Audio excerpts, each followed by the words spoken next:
This is our September 8th Select Board meeting. I'd like to take a roll call of our members. Garrett Palmer. Lilia Maselli. Jacob Gior. Kevin Kyra here. Frank West, seeing all members present. What we'd like to do is, well, first of all, we just want to announce that we went into executive session at 6 o'clock, and that was for the purpose of discussing strategies with respect to collective bargaining as it relates to New England Police Benevolent Association, NEPBA, Local 101 Dispatch, in accordance with Massachusetts General Law, Chapter 30A, Section 21A3. So, that said, if everyone could join me in the Pledge of Allegiance. I pledge allegiance to the flag of the United States of America and to the republic for which it stands, one nation, under God, indivisible, with liberty and justice for all.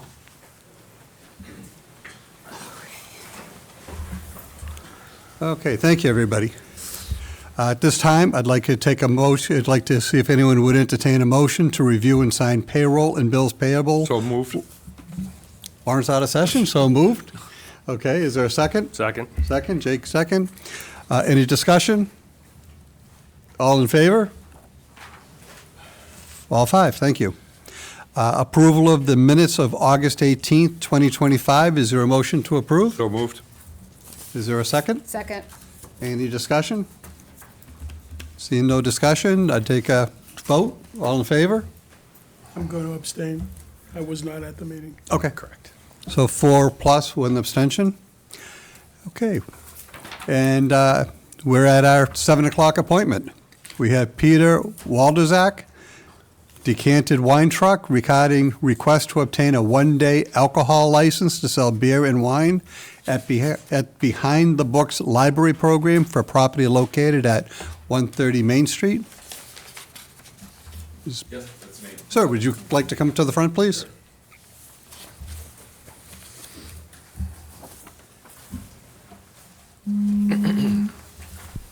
Good evening, sir. Could you just state your name and what company you represent for the record? And Yeah, tell us what you want to do. Yeah, absolutely. Good evening. My name is Peter Walderzak. I'm with Decanted Wine Truck. We are here applying for a one-day liquor license for the event for the library. Okay. What is the event? Does anybody know what the event is? Oh. Yeah, would you like to come to the front? Are you representing the library? Awesome.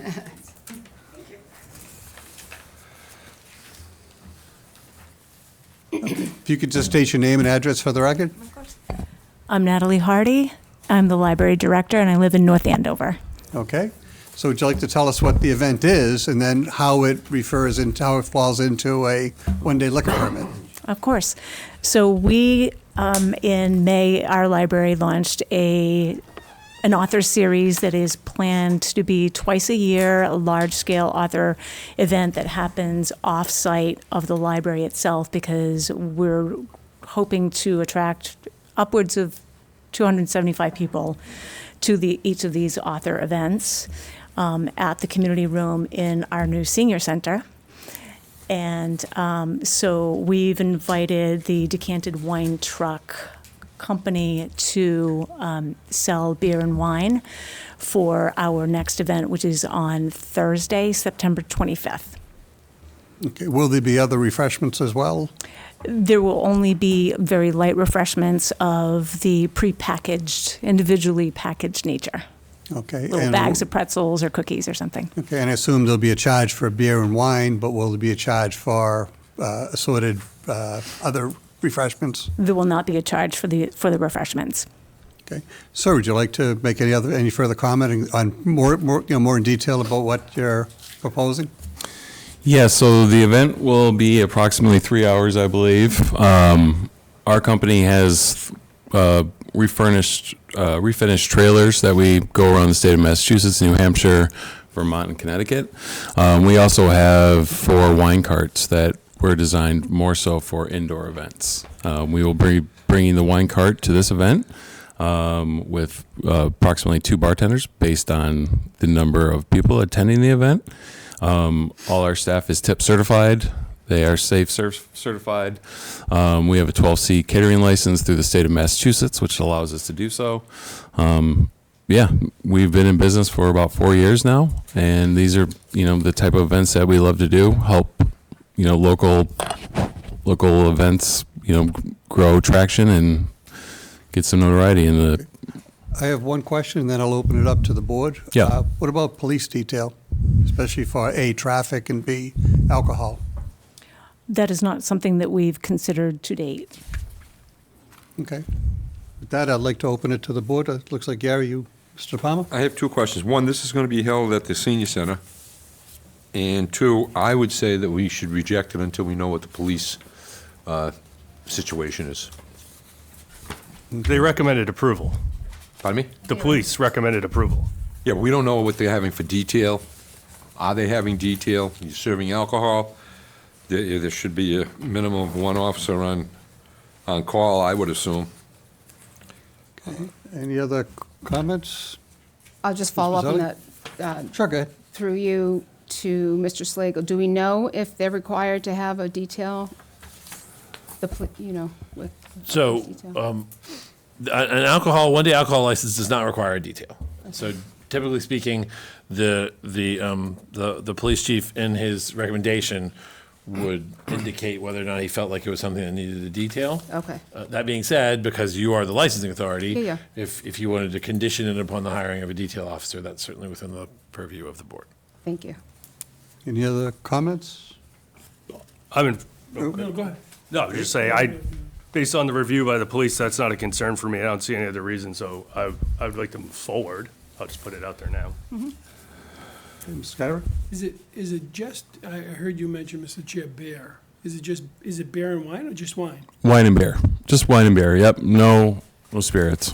And this is basically, Natalie? Yes. This is for an adult audience? Correct.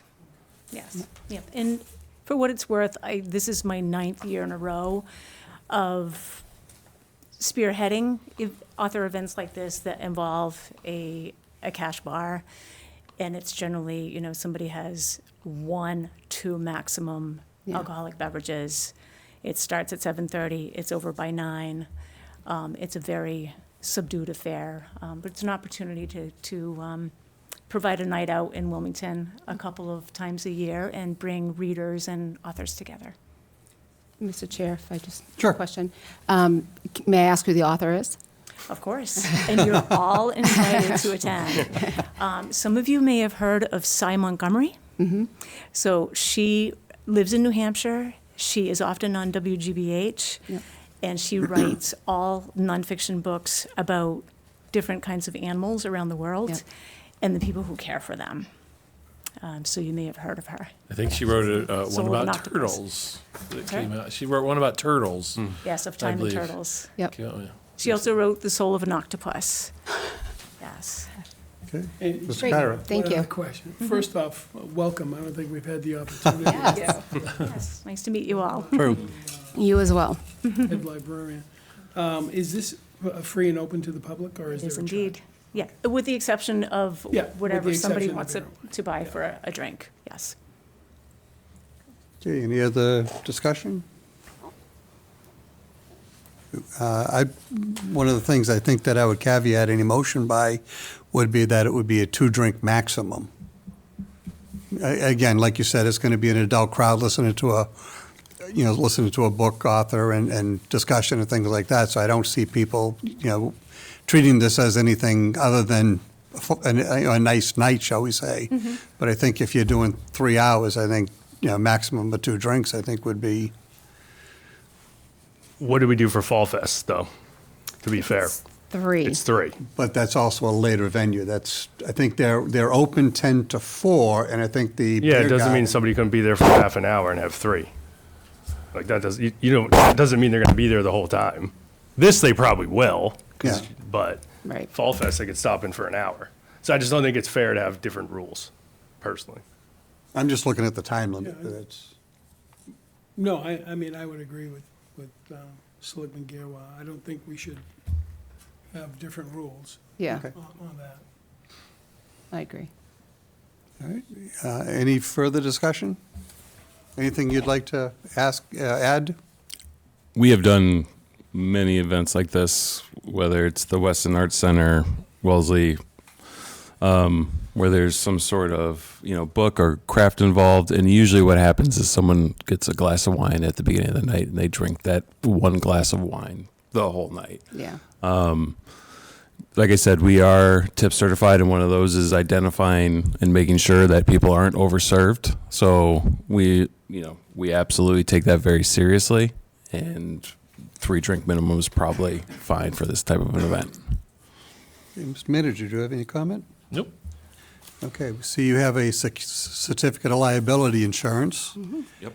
And we do have a positive recommendation, as Jake, as you said, we have a positive recommendation by the chief of police. So with that, I'll entertain a motion to, did you want to make a No, comment? I was going to make a motion, but, I'll entertain a motion to approve. yeah, motion to approve a one-day alcohol license with a 3-drink maximum per person. Okay. Is there a second? I'll second. Second, any discussion? All in favor? 5-0. Sounds like you can have a great event. Thank you. Thank you. Hope to see you there. Yeah. Thank you. Thanks, guys. Okay. We, just in time for our 7:10, we have Robert Peterson, 100 West Street, regulatory agreement. Good evening, Mr. Chairman, through you, members of the board. Attorney Robert Peterson here this evening representing Garden Homes. I'm here with Greg Young, principal at Garden Homes, and we're here relative to the regulatory and use agreement for 100 West Street. Okay, and would you like to tell us what you're proposing? Sure. If you recall, I was here, it was either my son, I was here too, my father as well, last summer of 2024. This project on 100 West Street was originally slated to be a traditional 40B development. We came in front of this board to get a LIP endorsement or a local initiative program endorsement, and back then, and which will still be the case, the reasoning behind that was financing. So this board saw fit to grant that the authority for us to proceed under the LIP. And we've been proceeding, and if you also further recall, the 40B permit on this site was issued back in March of 2023. We have since worked with engineering as well as the development team here in Wilmington, and we've gone back to the Board of Appeals in April 16th of 2025 and then June 11th of 2025 with some insubstantial change modifications on the site, all of which were approved, and we're hoping to move forward with the development of the site. Anyone, oh, go ahead. No, I just wanted to say, so just to provide a little bit of background for folks, so this is 132 units.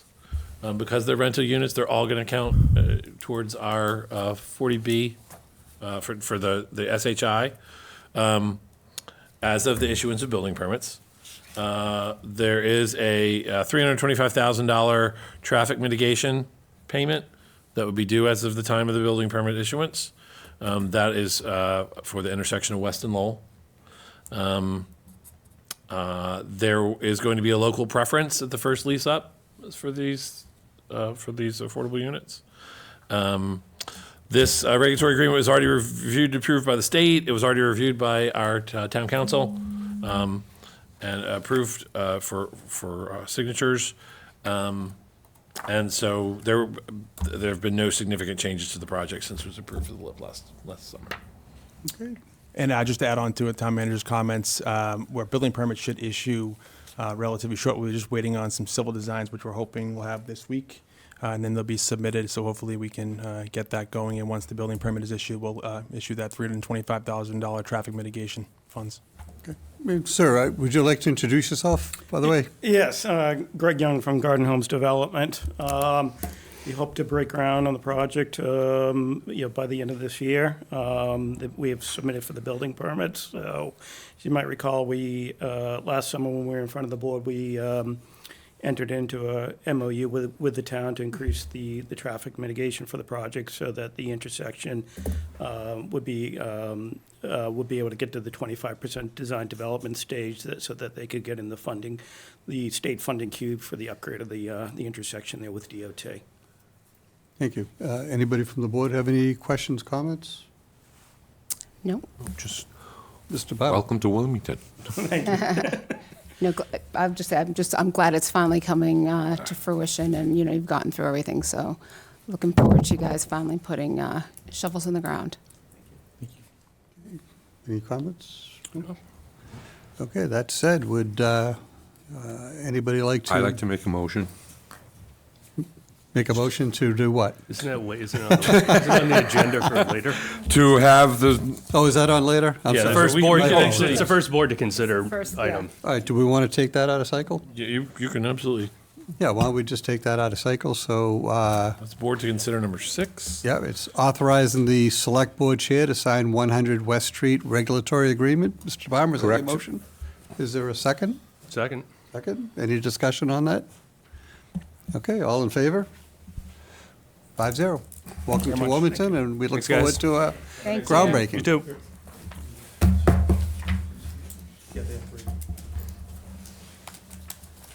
Mr. Slagle, just confirm, you guys have the 3 originals, correct? I Yes, dropped we have them 3 off. originals Okay, for Frank's. perfect. Thank you so much. Absolutely.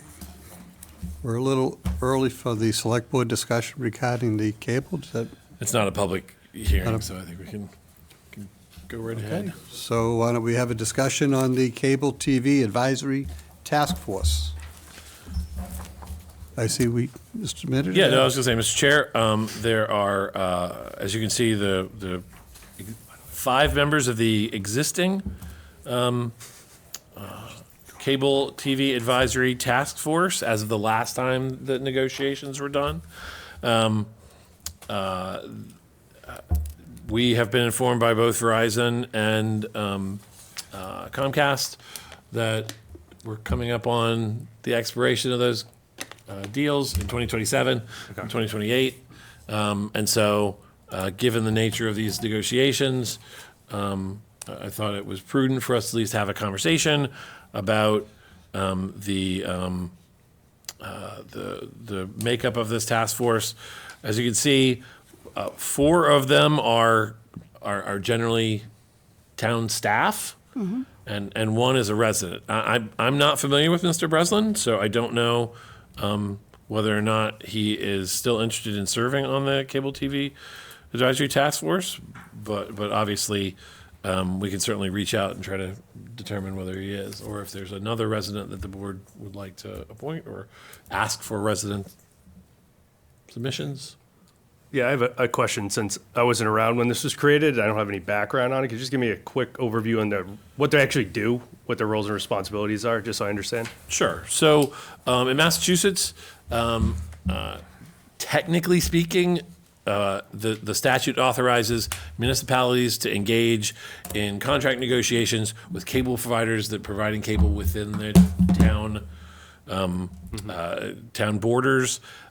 Those contracts are typically what provides for the PEG access funding for local cable access television, and I think that rate is up to, I believe it's at 5% of the total subscriber payments to those cable companies. There are other things that are in those agreements, things like payment for capital expenses for public access television, but typically speaking, the bulk of those agreements revolve around the funding of public access television. Okay, thanks. And it's statutorily authorized, so that's what gives us the right to set up these cable access. No, are you asking, because as you know, we've got 5 members here. Right off the top, you've got Susan Inman, who was the assistant town manager at the time. Correct. And Kenneth Lord, who's the school's IT director. Both of those are no longer employed by the town. So Correct. Are you looking for the same positions with the new people? I think it would make sense to maintain the same That positions was my as question. before, unless Nope. the board believes there should be a change, you know. No, I was going to ask the chair, Same. does the town manager have suggestions for the board? And No, I mean, I think that. Answering them now. That appointing the assistant town manager and the new IT director at the schools, whose name is Nathan. Oh, I had it in my head and I totally lost it. I apologize. I apologize, Nathan, if you're watching. But the school's IT director, I think I wasn't, because I wasn't here the last time either. I didn't know whether or not Mr. Breslin was a person who was known to the board, and whether anybody on the board was aware whether he was still interested in. But if not, we can certainly reach out That's what I would say. and find out. And if the board is okay with it, what I'd like to do is find out if Mr. Breslin is interested in that position, and if he is, I can bring back a request to just appoint those 2 people. If he's not, then we could put out a request for volunteers who might want to be on the cable access board. And once we have some names, then we can vet that and bring those back to the board, if that makes sense. This is more of a, we're just having a discussion now so that the board can provide us with some marching orders, but if that sounds appropriate, that was kind of what we were envisioning. Makes sense. Yep. Yeah. Okay, well, then we'll try to reach out to Mr. Breslin, Great. see if he's still interested in being on the board, and if so, we'll move from that, and if not, we'll try to find some other residents who may be. Great. Okay, with that, Mr. Manager, communications? Yes, so, first communication, a letter from Valerie Gingrich, Director of Planning and Conservation, to Rebecca Tepper, Secretary, Executive Office for Energy and Environmental Affairs, read the expanded environmental notification form for 800 Salem Street. So this expanded environmental form is as a result of the recent approval of the project at 800 Salem Street, which is the Amazon facility. The big warehouse. Going in. I believe, Mr. Chair, you had mentioned maybe wanting to have Valerie come in and have a conversation about that Correct. project, so we could certainly schedule that for a future meeting if that's the pleasure of the board Yes. to do that, so she can come and explain the conditions that are on that project and talk about the traffic mitigation that's going to be happening at those, at the 93 intersections on there on Salem Street. Yeah, Mr. Chair, just on this, when I read through it, the one thing that I noticed that was missing were sidewalks. It's too bad since they're, redeveloping that area a little bit, that sidewalks weren't included. I understand the difficulty of walking that street, certainly. But if there's one person walking that street, it's one person too many and should be on a sidewalk. So I wasn't, and especially with the, we have the substation coming in there. We have, oh my God, the regional health center's there. The town, the state land that's being sold for housing. Yeah. that's sort of- Yeah, so I just was disappointed that sidewalks were not included in this plan. I could certainly, I did speak with Valerie, and she said sidewalks could go on the shade concrete side. The issue with the sidewalk is, I guess, you could do a sidewalk, but it would have to stop at the what is it, the brook area that's there, and then Oh, yeah. restart. But, there may be ways around that. I just think that we should really look at a sidewalk on the side of the Regional Health Center, Yeah. where the substation's going and where this 800 Salem Street is. It would be good to do it now and put it on their dime, but, I think eventually that's gonna get developed and it's gonna need one, so. I think the final number was 2.5 million, right, Eric? no, I actually think so they're taking on the entire construction, is that, we're estimated at over 5? Okay, oh, so it went up again, Yeah, so they're taking on the whole going up? kit and caboodle for those 2 intersections, including temporary, short-term improvements and the longer-term improvements That's with good. full signalization. Oh, I was probably thinking the short term, yeah. Yeah, so the short-term improvements were one thing, but they're committed to the whole project, so. That's great. that I was a- agree with Kevin that if possible, we should get sidewalks. So just for the record, this is already an approved special permit, so, by exactly. the planning board. Yeah, I know. So that, Yeah, I just wanted to express my Especially, disappointment. yeah. I mean, she I think explained that, there's gonna be the intersection change, and I was happy to hear that they're not touching any of the property of the tavern, which concerned me a little bit. Right. She said that wasn't gonna be Correct. cut off for that, Correct. that right-hand turn, but mentioned that there would be lights at the, going on and off 93, I guess. Which is really needed, especially. Yeah, oh in my rush God, hour. so bad. The left turn coming off 93 is a real bear. Yep. Sidewalks. Yeah, so Any other comments? So we have we already did one board to consider, We're on number 7. The board to consider so, ratifying the town manager appointment of Sean J. Kelleher to the Commission on Disabilities for a term to expire April 30th, 2027. I'll make So a, Make, mo- oh, go ahead, Kevin. Yeah, so moved. second. okay, any discussion? All in favor? Thank you. 5-0. All right, the next, Mr. Chair, board to consider signing a access and drainage easement and agreement for the property located at 7 Cross Street. So this is, as part of the requirements under the decision for 7 Cross Street, they're required to grant us an easement for drainage and access. And this is something that Paula Looney has been working on and hardly endorses signing of that Okay. access and drainage easement. Is there a motion to approve? So for moved. drainage easement? Second. Second. Any discussion? All in favor? 5-0.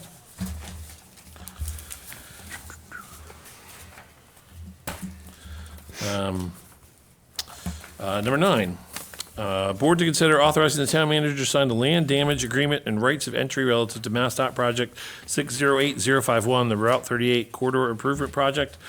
If folks who are on the board remember, we did a large number of these land damage agreements and rights of entry for the 38 project. This is one that came out a little bit later because of a slight alteration to the plan. It has again been reviewed by Paul Looney, and he has recommended approval of this. Is there Make any? a motion to accept. Second. Okay, second. Any discussion? All in favor? 5-0. All right, on to more important matters. Board to consider a request of Brett Salmon, the Recreation Director, to conduct its 57th Annual Horribles Parade on Sunday, October 26, 2025. Make a motion to approve. Second. Any discussion? Everybody wants candy? My kids do. All in favor? 5-0.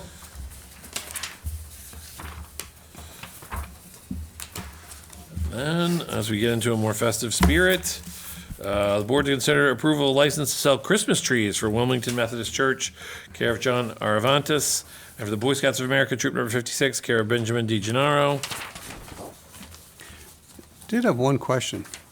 I noticed on one, they had the signature of applicant, and then they signed down below as, and then on the second one, they signed as applicant and nothing down below. I didn't know if there was a reason for the two licenses, if there were any difference, or Oh, yeah. just a, okay. I didn't think it was an issue, but it just seemed odd that one was one way, One one was place. done the other. Yeah. Yeah, I think it depends on whether or not you're operating as a corporation. Right, that's or what I was gonna operating as say. an individual. Yeah. Okay, so John's. we Yeah, must have be what it a, is. further, we have a recommendation from the police chief in favor of both Mr. Avanitis and Mr. De Gennaro. And we also thought we had one from the building inspector building also. inspector. Approval on both. No issues, correct. Make a motion to grant the Second. sale. Okay, second. Any discussion? All in favor? 5-0.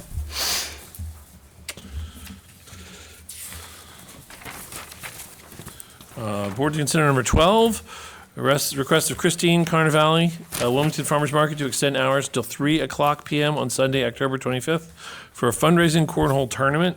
There is no conflicts at that time. Okay, Make a motion to approve. Second. okay, any discussion? All in favor? 5-0. I hope all of you put in a team for the cornhole tournament. That's what I'd like to see. Then our last board to consider the request of Julia Burke, Theater on the Fence for the use of the town common and municipal parking lot on Saturday, October 11th, 2025, from 9 a.m. to 5 p.m. with a rain date of Sunday, October 12th, 2025. I'll make a motion to approve. Second. Any discussion? Yeah, just, So is that what she narrowed down to? Because it has here the 11th, Multiple 12th, days. 15th, 19th, 25th. Well, the other dates are So, you picked it. She provided some, We picked yeah, it, she yeah. provided some flexibility, and we don't have any, so she goes on. So No, it's I think 11, I then think it's a 12. scanned copy. Yes, it's 11 and then the 12th Like for the rain date, original. yes. Yeah. I Could you do, that. could they do the 12th if it rains out, like, is that, or is that booked? No, I think the 12th is available. But I just want to show you. Oh, okay. Just make sure. My God. Okay, and what about, she's saying would love to set up tents if the date is rainy. Thought the purpose, if it was rainy, to have a rain date. Right. Right. Well, maybe if it's rainy both days, you got your True. second day, what are you gonna do? You Yeah. cancel it? So there's no conflicts about putting up tents. It depends on the size. She'd have to get approved by the building commissioner. So, It's at the, Building inspector will just have to approve them. it's at the municipal parking lot, or is it at the town? At the common? town common and then to park in the lot as well. Okay. Okay. So in that case, are they gonna have a police detail there for people crossing that street, as we've done with other? The letter advises them that they have to contact the police department to determine whether one's necessary. Well, all right. okay, any other discussion? Is there a motion to approve? Motion? I read- They already I did, I made a thought. motion. It was already seconded, And too. seconded, Yeah. yeah. Then we went to discussion. I'm sorry, you're Yeah. right, sorry. First, second, third, fourth. All in favor? 5-0. That ends our board student center, Mr. Chair. Okay, we have public comments. Anybody from the public would like to? Just so you know, up front, that we do public comments of 5 minutes. All comments are made through the chair, and any response, if any, would be done through the chair. And could you give your name and address for the record, sir? Yes, Mark Dixon, 62 Washington Ave. You might want to, I don't know. You if might want to move that up. Probably a good idea. You twist that Turn a it, little bit. yeah, there you go. To the left. Sorry about that, I just want to make sure cable catches you. You can hear him? Okay. We good? Okay, You're fine good, as you're it good. is. All right, cool. I'll bend down a little bit You too. don't have to bend low. Yeah, Stand up. You're fine, sir. Lost my train of thought here.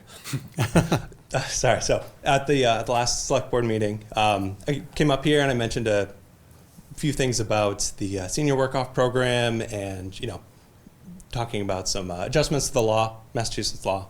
One of the other, it's kind of two options. It's, the increased maximum amount that someone would be able to, get for the abatement and work-off on the rebate on the taxes.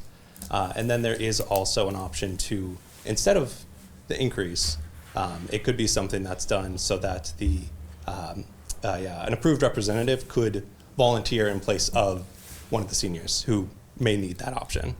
So basically, I just wanted to kind of come up and see if anyone had any thoughts on that in general. It's been a few weeks since I brought that up, and I did email the select board email, so you may have seen some of that stuff. So I was kind of curious if anyone had any thoughts on that at the moment, or, obviously nothing binding at the moment, but. I guess, go Mr. ahead, Ms. Pizzelli. Oh, no, I was going to say, Oh. I wanted to see if Mr. Slagle had any response. Yeah, so I have met with Karen Rassus, who is our town assessor. We've had discussions about this program, along with other state law changes that allow us to make changes to our abatement, and we're likely to bring forward some proposals to the select board. They're not in final form right now, but right now we currently have a limit of $1,500 for the tax work-off program. We could raise that to $2,000, and that is one of the proposals that we're likely to bring forward, to allow seniors to work off a little bit more of that. But So that's done at minimum wage in hour to hour, and they don't get cash, they get it credited back to the town for property taxes? correct. Okay. I guess, Jake? you mentioned someone can work in their place. Is that a newer thing, or has that been around? Newer thing, it looks like. Kind of the same thing at the time of the increase, up to the, 2,000, it looked like it was kind of that option or the increase to the maximum amount, is what it looked like on the laws. Okay, thank you. Thank you very much, sir. Anybody else would like to make a public comment?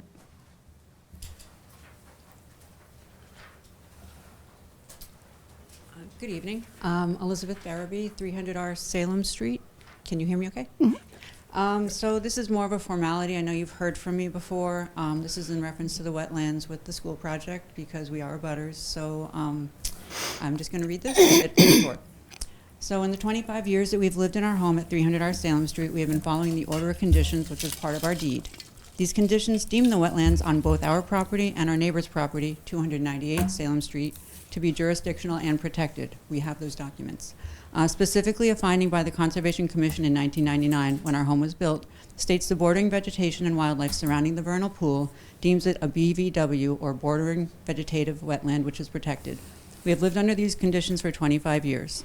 Our neighbor had to move his fence, wasn't allowed to build a pool. Now the town is proposing to disturb or even fill these wetlands, despite the fact that they contain berry shrimp, papers, and pitcher plants. I know this because as recently as May 13th, it was asked by an abutter what would happen to the tree line, which is stormwater protected. Mr. Dorr clarified the area would be changed, stormwater would be captured on site to improve drainage. Mr. Dorr further noted the area is non-jurisdictional with no restrictions. Mr. Slagle then added that there have been recent changes at the state level regarding vernal pools and wetlands, but to my knowledge, this isn't true.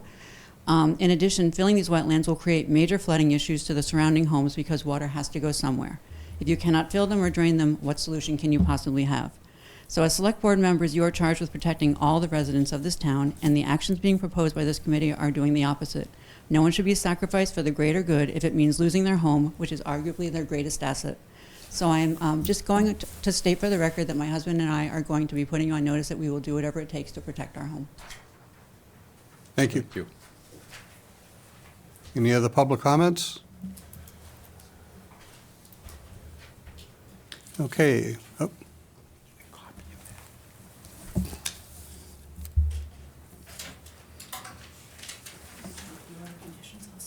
What you want? I don't have it with me, but I can certainly drop it off. Okay, what I can do is I can contact you. Thank you. Excuse me. Okay. Okay, announcements. Does anybody have an announcement? Yeah, well, actually, Just want to remind everyone of September 13th and September 16th. We're going to be voting for the new school. and a couple of quick things is that, one, if you notice, various members have either something of gold or an autism pin that Ms. Baselli had asked that we wear in support of autism for No. Autism Month in the month of No, childhood cancer. Childhood cancer. My It's okay. apologies. Childhood cancer. We support Autism Month too. My apologies.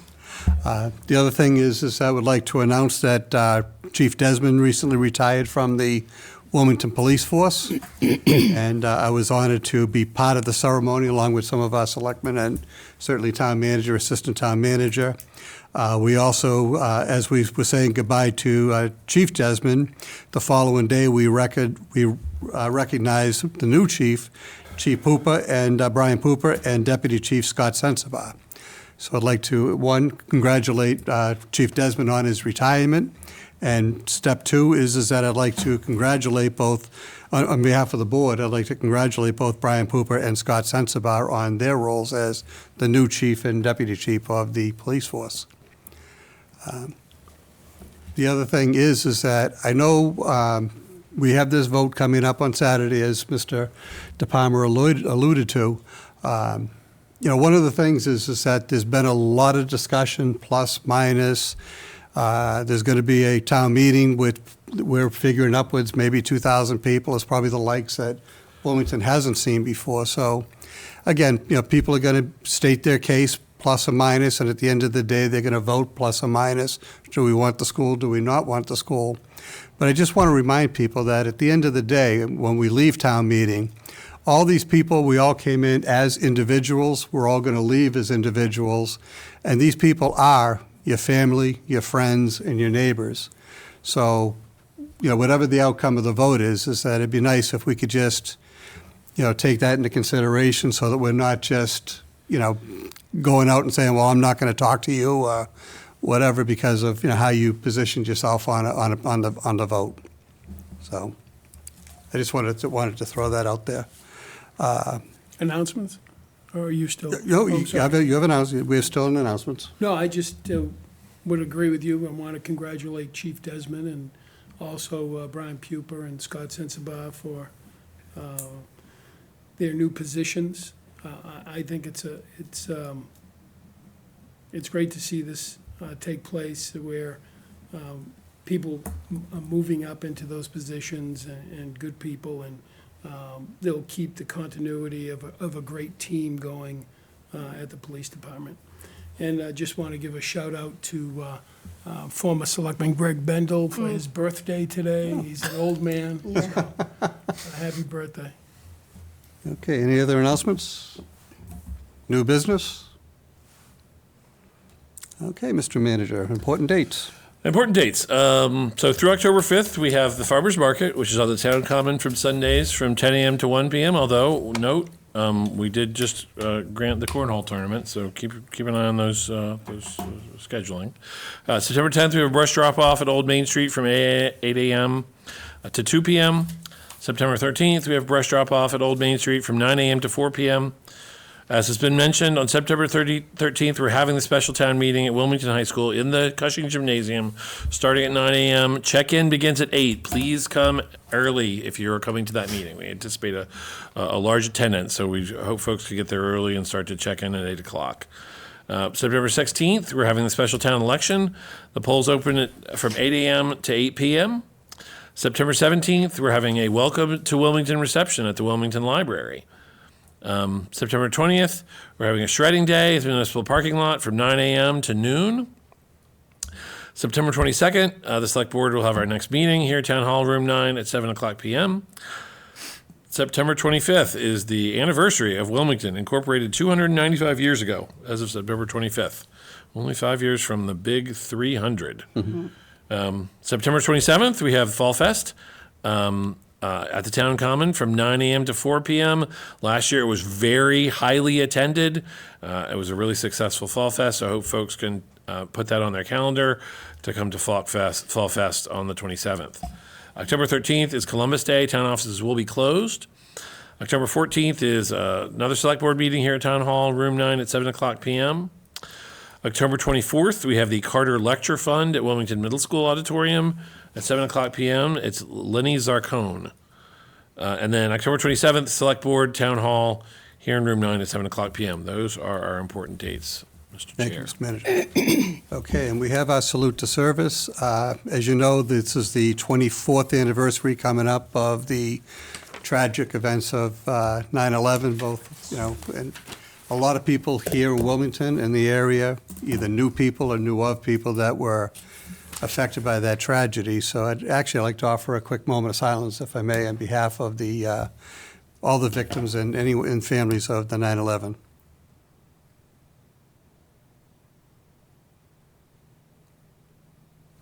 Thank you very much. With that, I'd like to entertain a motion. Can I interrupt you? I missed public comments. Would you allow me to have?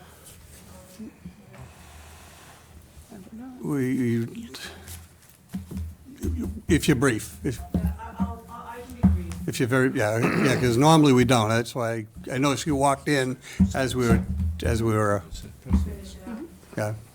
2 minutes? Yep, not even. It won't even Okay. It won't even take 2 minutes. Is it okay if I sit here and you want me To the microphone and name and address for the record. Okay, thank you. Suzanne Sullivan, 60 Lawrence Street. I just came in tonight because not knowing what's going to happen on Saturday and being concerned about wetland filling if this project were to pass. And I'm hoping that the Select Board is going to stand up and make sure that the residents in that area that could be affected by wetland filling by this project are protected. Because, and it's only asking what you would expect for yourself or for the town to do for you. I don't think anybody would be happy on this board if somebody came in, whether it's a developer or the town, and filled wetlands on their property border. These wetlands are on the border of their property. That means they will be impacted if there's wetlands filled. And that's not right, and it's not fair. So I hope that this board will do everything that they can do to make sure that doesn't happen. Thank you. Thank you. With that, I'll accept a motion to adjourn. So moved. Second. All in favor? Good night, everybody. Thank you.